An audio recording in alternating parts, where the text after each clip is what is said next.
Bismillahirrahmanirrahim. Dear brothers and sisters, welcome to the online class of international business. So I hope you are healthy and doing well. Once again, welcome to the class.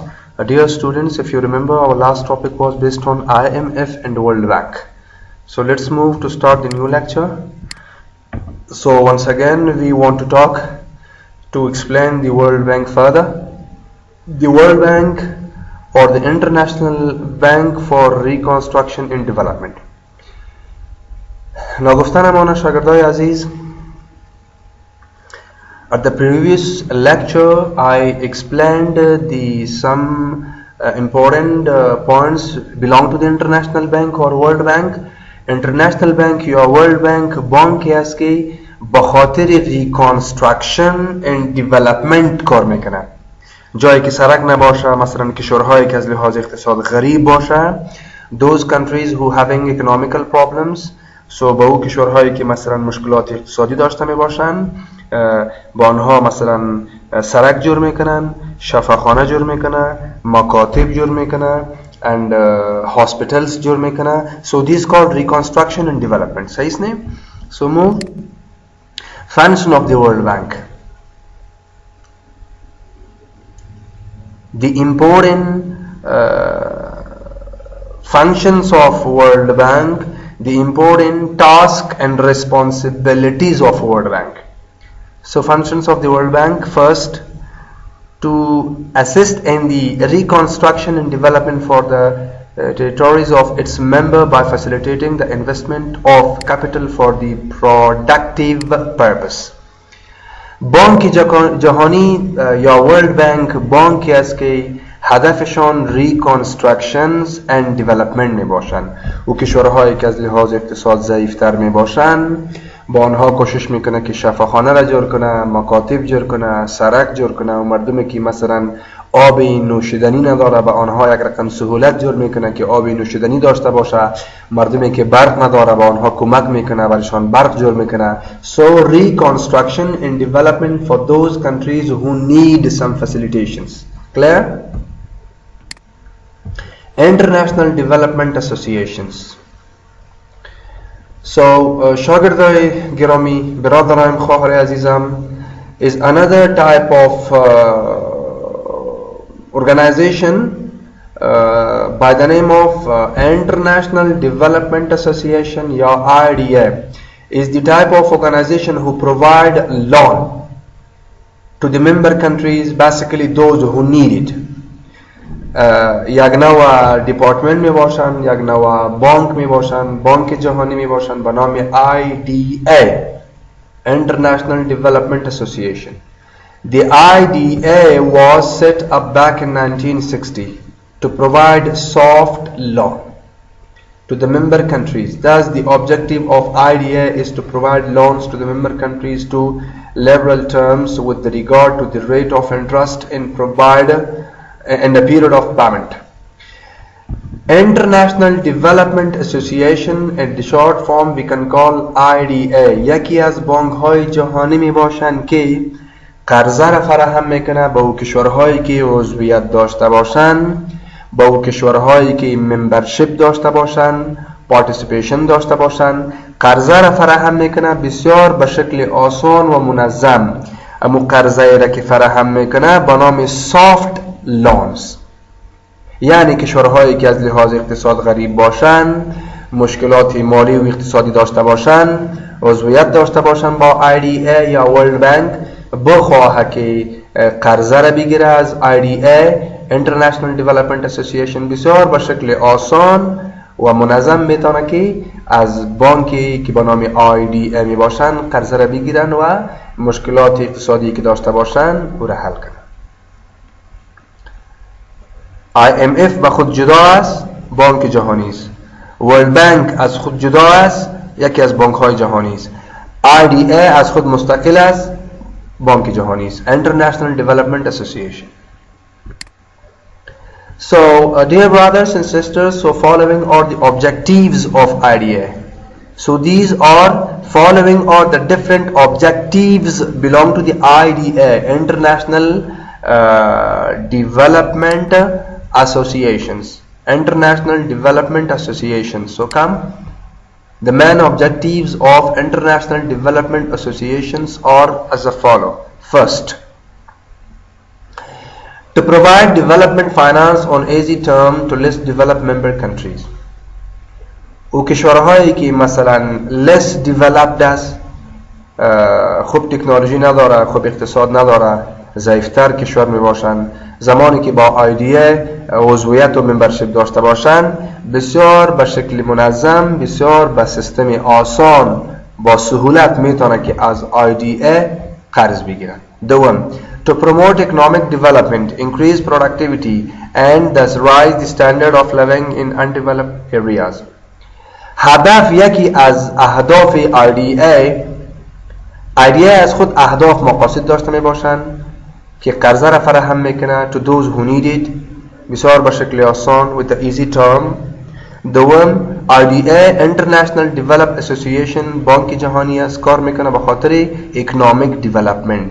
این قرضه ای را که با دیگران کشور یا دیگران نیشنز فراهم میکنه به این معنی که اقتصاد قویتر میسازه، با کشور کمک میکنه در قسمت اقتصاد، در قسمت financial resources and so on. دوم، increase productivity level. همیشه کوشش میکنه که یک کشور باید از لحاظ تولیدات خوب تولید داشته باشه. کشوری که خوب تولید داشته باشن به این معنی که اقتصادشان خوب است. صحیح است نه؟ و کوشش میکنه که سطح زندگی مردم بهتر کنه. و ساحایی که مثلا و مناطقی که مردم زندگی میکنه که سهولت نداشته باشه به این رقم مناطق undeveloped countries or undeveloped areas بیشتر متوجه باشن. مثلا کشورهایی که یا مناطقی که مردم سرک نداره، مثلا برق نداره، مثلا اقتصادشان خراب است، وظیفه نداره. So they are working clear especially in underdeveloped areas، ساحایی که مثلا سهولت نداشته باشه.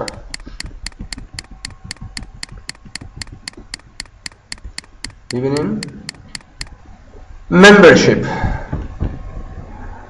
So brothers and sisters, now the current topic is basically based on membership.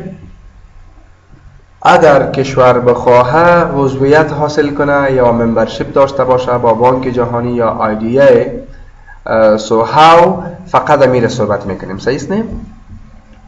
Membership, all the members of the World Bank are the members of the IDA. یک نقطه خوب ما شما واضح تر شد. و کشورهایی که با ورلد بانک، بانک جهانی ممبرشپ داره و شراکت داره و پارتیسیپیشن داره، اما کشورهایی که با ورلد بانک شراکت داره و عضویت داره همچنان با IDA International Development Association که یکی از نهادهای جهانی می باشند، بانک جهانی می باشند، قرضه را فراهم میکنه، با آنها هم عضویت داره. یعنی خلاص کشورهایی که با ورلد بانک عضویت دارن همچنان با IDA هم عضویت دارن. صحیح است نه؟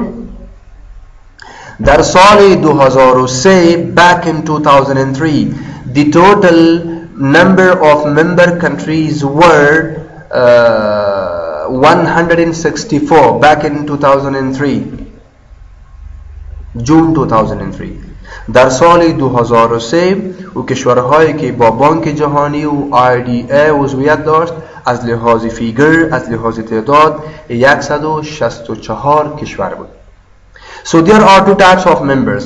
اگر ما ممبرشپ یا عضویت تقسیم کنیم با دو نوع می باشند. Especially apart from IDA. در IDA یک نوع کشور می باشند، کشورهای جهان می باشند که developed countries، کشورهایی که خوب اقتصاد داره، خوب تکنولوژی داره، خوب تعلیم داره، خوب امنیت داره، خوب کمپانیز داره، خوب کرنسی داره، مطلب از هر لحاظ ادوانس است. 24 کشور جهان است. در IDA دو نوع کشورهای جهان می باشند.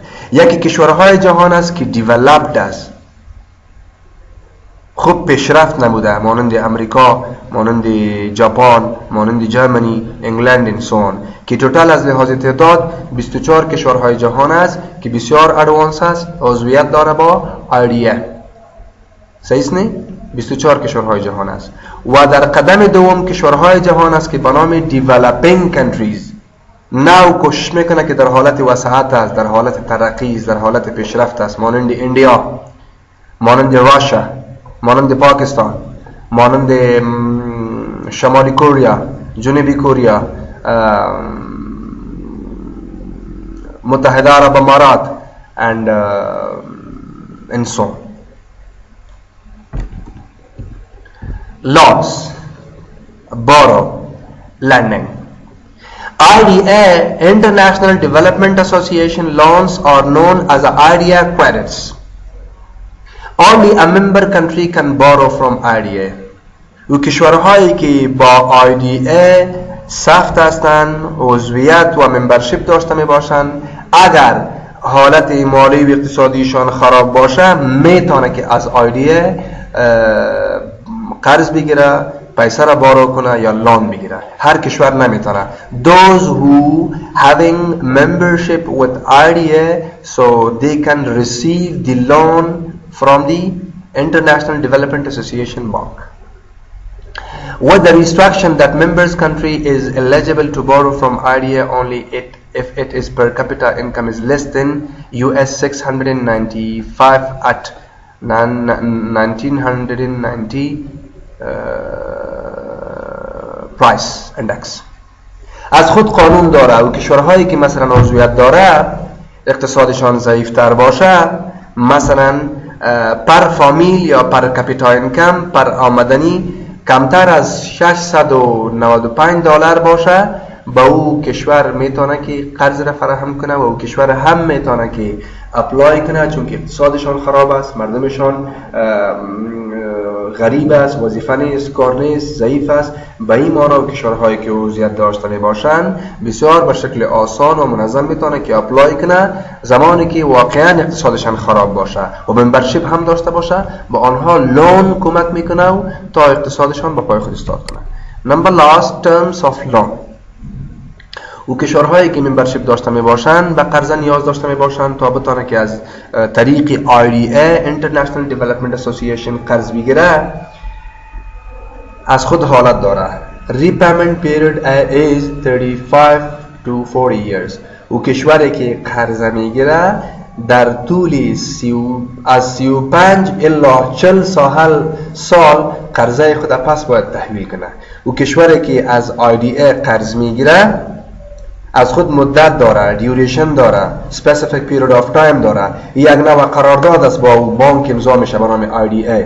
بانکی که به نام IDA است قرارداد امضا میکنه و او کشوری که به قرض نیاز داشته میباشد در مدت 35 الا 40 سال او کشوری که قرض میگیره یا به قرض نیاز داشته میباشند مسئولیت داشته میباشند که پس را تحویل کنه. مدت 35 یا 40 سال بسیار یک مدت زیادی است، یعنی این یک نوع سهولت است با کشوری که به قرض نیاز داشته باشند و ممبرشیپ هم داشته باشند. Number last, interest rate varies between 0 to 0.5 which is waived now.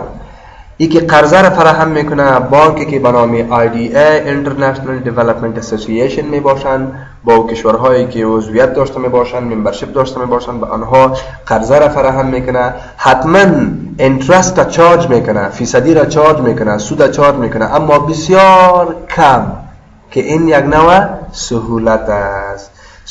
از توجهتان یک جهان سپاس.